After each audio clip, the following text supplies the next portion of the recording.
வணக்கம் மக்களே, சற்றுமுன் கிடைத்த தகவல் ஒன்றை பார்க்க போகிறோம். அதிரடியாக மாறிய கூட்டணி, திடீர் தகவல். இந்த ஒரு தகவலை பற்றி தான் நாம் பார்க்க போகிறோம். தகவலை பார்ப்பதற்கு முன்னதாக நீங்கள் நம்மளுடைய சேனலுக்கு புதிய பார்வையாளர்களாக இருந்தீர்கள் என்றால் மறக்காமல் நம்மளுடைய சேனலை சப்ஸ்கிரைப் செய்து வைத்துக் கொள்ளுங்கள் மக்களே. தற்பொழுது பிப்ரவரி 25ஆம் தேதி பாஜக அலுவலகத்தை திறந்து வைப்பதற்காக கோவை வந்தார் உள்துறை அமைச்சர் அமித்ஷா. அந்த விழாவில் அவர் சில கருத்துக்களையும் பதிவு செய்திருந்தார். அதில் முதன்மையான 2 கருத்துக்களையும் தெளிவாக கூறியிருந்தார். ஹரியானா, மகாராஷ்டிரா உள்ளிட்ட சில மாநிலங்களில் பாஜக எப்படி வெற்றி பெற்றதோ அதைவிட 2 மடங்கு அதிகமாக வாக்குகளை பெற்று 2026ஆம் ஆண்டு சட்டமன்ற தேர்தலில் திமுகவை தோற்கடிக்க வேண்டும். பாஜகவின் பின்னால் எந்தெந்த கட்சிகள் கூட்டணிக்கு வருகிறதோ அவர்கள் ஆட்சி பீடத்தில் அமர வேண்டும் என்று கூறியிருந்தார். அதனை அவர் அரசியலாக பேசவில்லை. அவர் எங்கு சென்றாலும் அவரது திட்டமிடுதலும் மிக தெளிவாக இருக்கும் என்பதுதான் தற்பொழுது வரை அவரை உற்று நோக்கி கவனித்து வரும் அரசியல் பார்வையாளர்களின் கருத்தாக பார்க்கப்படுகிறது.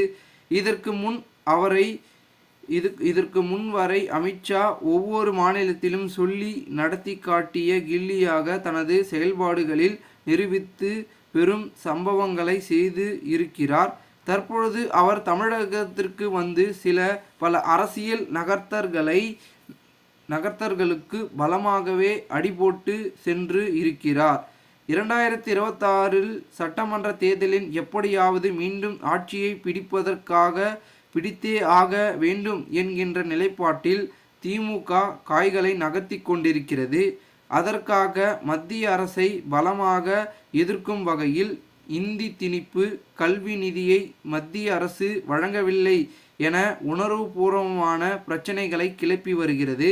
தமிழகத்தில் திமுக அரசுக்கு எதிராக விமர்சித்து வரும் கட்சிகளை பாஜகவின் பி டீம் என முத்திரை குத்தி வருகிறது. மற்றொரு புறம் எடப்பாடி பழனிசாமி தனது தலைமையில் ஒரு கூட்டணியை கட்டி எழுப்ப வேண்டும் என்கின்ற முயற்சிகளை எடுத்து கொண்டிருக்கிறார். எடப்பாடி பழனிசாமியோடு அமித்ஷா பேச்சுவார்த்தை நடத்தி வரும். சட்டமன்ற தேர்தலில் பாஜகவோடு அதிமுக கூட்டணி உறுதி செய்து விட்டார் என்றும் கூறப்படுகிறது. எடப்பாடி பழனிசாமி மகன் மிதுனனை டெல்லிக்கு அழைத்து அமித்ஷா நேரடியாக பேசி முடித்ததாகவும் அதற்கு எடப்பாடி பழனிசாமி சம்மதம் தெரிவித்து விட்டதாகவும் கூறப்படுகிறது. இந்த அடிப்படையில் வருகின்ற 2026 சட்டமன்ற தேர்தலில் பாஜகவுடன் அதிமுக கூட்டணி அமைத்தும் பயணிப்பதற்கான ஒரு களம் பேசி முடிவெடுக்கப்பட்டு விட்டது. உண்மையிலேயே அமித்ஷா கோவை வருகையில் பின்னால் இருக்கும் அரசியல் சூத்திரம் என்ன, அவரது அரசியல் ராஜதந்திரம் என்ன என்கின்ற விஷயத்தை நாம் பார்க்க வேண்டியிருக்கிறது. திமுக கூட்டணி, அதாவது அதிமுக கூட்டணி தற்பொழுது தேமுதிக மட்டுமே உள்ளது.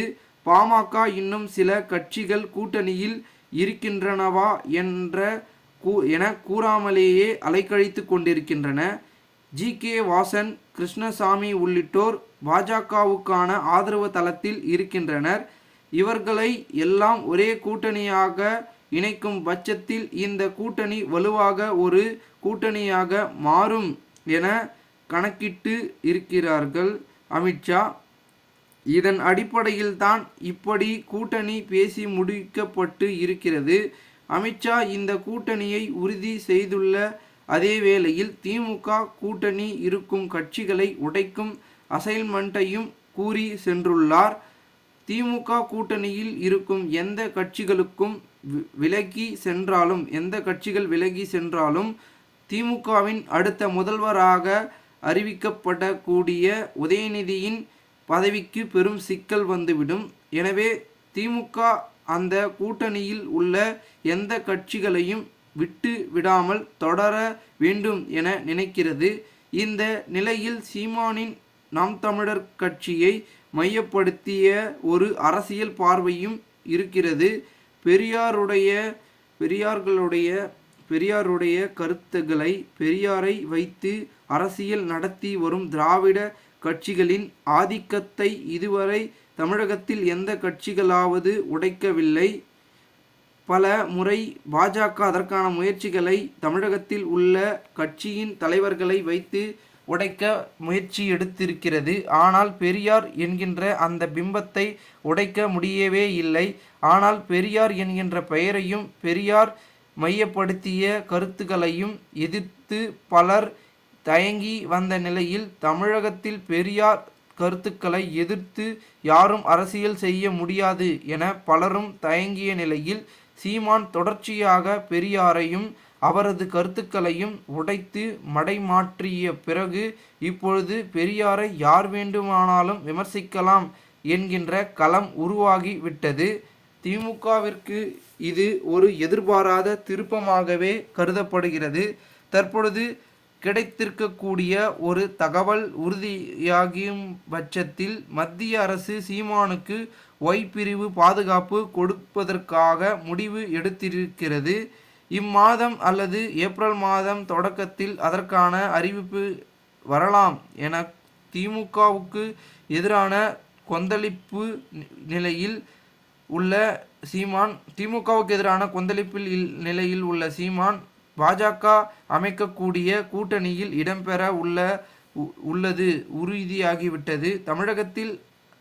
தமிழகத்தில் தமிழ் உணர்வுகளாக இருக்கக்கூடிய வாக்குகளை சீமான் பிரிக்கக்கூடிய பட்சத்தில் இந்த வெற்றி இலக்குவாக அமைக்கப்பட்டுவிடும் என்கின்ற கணக்கை வைத்து பாஜக அதற்கு காய்களை நகர்த்துகளை எடுத்து முடித்து விட்டதாக கூறப்படுகிறது. இந்த நிலையில் விஜய் கட்சியை மையப்படுத்தி ஒரு தகவலை நாம் இங்கே நிராகரிக்க முடியாது. அவரது கட்சி வெற்றி தோல்விகளை நிர்ணயிக்கும் கட்சியாக மாறி வருகிறது. விஜயின் செயல்பாடுகள் வேகம் கூட தொடங்கி இருக்கிறது. அவர் பின்னால் தொடர்கின்ற இளைஞர்கள் ஒரு மாற்றத்தை கட்டியமைப்பதற்காக எடுப்பார்கள் என்பது உணர்ந்த பாஜக நாம் ஏற்பாடு செய்யும் இந்த கூட்டணிக்குள் கொண்டு வர திரைமறைவாக காய்களை நகர்த்தி வருகிறது. தங்கள் தனிமையில் போட்டியிடுகிறோம் என தாவேகா கூறி வருவதால் சீட்டு பேரத்திற்கும் மட்டுமே எனவும் அவர்கள் பாஜக முன்னிற்றும் அடிக்கோலிட்டு எப்பொழுது வந்து விட்டார் எனவும் கூறப்படுகிறது. விமர்சனங்கள் எழும் என்பதால் பாஜக விலகி நின்று மற்ற கட்சிகளை எல்லாம் கூட்டணிக்குள் இணைத்துவிட்டு இறுதியில் இந்த கூட்டணியில் இணைக்கலாம் என்கின்ற நிலைப்பாட்டை எடுத்து இருப்பதாகவும் கூறப்படுகிறது.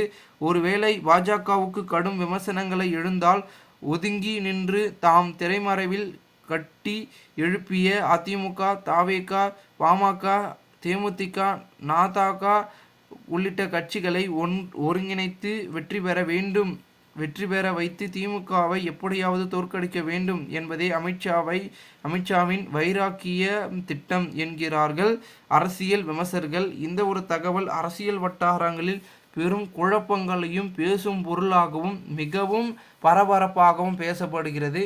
இந்த ஒரு தகவல் தற்பொழுது செய்தி தகவலாகவே கிடைக்கப்பட்டிருக்கிறதை நாம் பார்த்திருக்கிறோம். இந்த ஒரு தகவலை குறித்த பொதுமக்கள் உங்களுடைய கருத்துக்களை கூறுங்கள். இதுபோன்று நீங்கள் அரசியல் சார்ந்த நிகழ்வுகளாம் தினசரி தெரிந்து கொள்ள நம்மளுடைய சேனலை சப்ஸ்கிரைப் செய்து வைத்துக் கொள்ளுங்கள் மக்களே. நாம் அடுத்தடுத்த வீடியோவில் சந்திக்கலாம். அதுவரை உங்களிடமிருந்து விடைபெறுகிறேன். நன்றி, வணக்கம்.